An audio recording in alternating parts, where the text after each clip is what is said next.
Everyone welcome और welcome back. तो बांग्लादेश के फॉरेन मिनिस्टर जो कि अब्दुल मोमेन हैं, उन्होंने इंडिया को अर्ज करते हुए बोला है कि please do whatever is needed to keep Sheikh Hasina in power.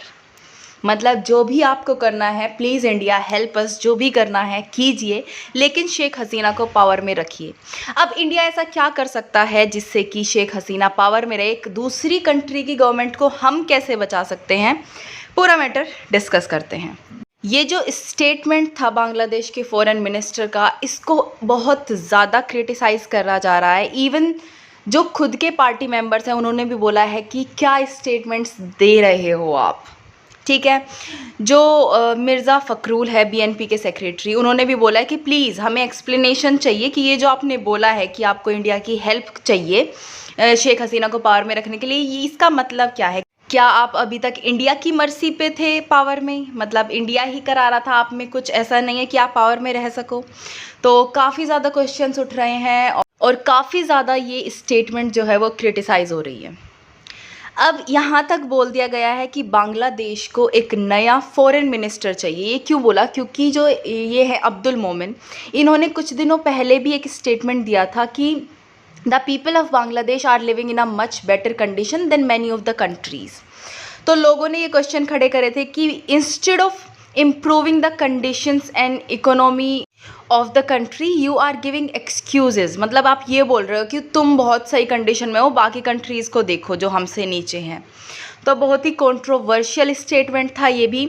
और उसके बाद उन्होंने इंडिया से हेल्प मांग ली कि हसीना को पावर में रखा जाए, आप हमारी हेल्प करो। तो अगेन ट्रबल क्रिएट हो गई बांग्लादेश के फॉरेन मिनिस्टर के लिए। जब उनकी स्टेटमेंट को बहुत ज़्यादा क्रिटिसिज्म मिला फ्रॉम ऑल अराउंड, तो मोमेन ने क्लेरिफाई करते हुए बोला कि मैंने जस्ट इंडिया को बोला था कि स्टेबिलिटी मेंटेन करने में हमारी हेल्प करे, ना कि शेख हसीना को पावर में रखने में मतलब कुछ भी करे, ऐसा कुछ नहीं बोला था मैंने। मेरा मतलब ये था। बेसिकली उन्होंने थोड़ा सा ट्विस्ट कर दिया अपनी स्टेटमेंट को। अब बांग्लादेश क्यों मांग रहा है, क्यों अर्ज कर रहा है इंडिया से कि स्टेबिलिटी मेंटेन होए, उस बारे में बात कर लेते हैं। क्योंकि बांग्लादेश को डर है कि जो कोलंबो में हुआ, लोग सड़कों पर उतर गए, इतना हाई लेवल पे प्रोटेस्ट हुआ, बहुत भयानक वाला, वो ढाका में ना हो जाए, इस बात से डरा हुआ है बांग्लादेश।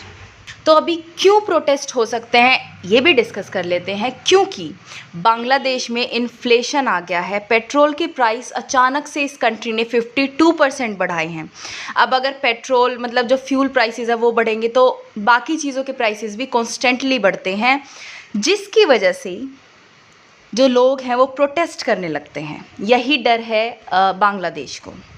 अब इंडिया इसमें कैसे हेल्प कर सकता है? फर्स्ट ऑफ ऑल बांग्लादेश ने सीख करा है कि इंडिया उनको ऑयल प्रोवाइड करवाए। जब भी कोई भी कंट्री किसी और कंट्री की हेल्प करती है बाय प्रोवाइडिंग एनी सप्लाईज़, तो ऐसा नहीं होता कि वो फ्री में जा रही होती है वहाँ पे। वो इस कंडीशन पे जा रही होती है कि जब आपके पास पैसा हो तब दे देना, अभी के लिए यूज़ दीज रिसोर्सेज, ठीक है। तो इंडिया ऑलरेडी प्रोवाइड कर रहा है ऑयल बांग्लादेश को, त्रिपुरा और वेस्ट बंगाल की तरफ से, ताकि बांग्लादेश डील कर पाए जो उनके यहाँ फ्यूल क्राइसिस चल रहे हैं।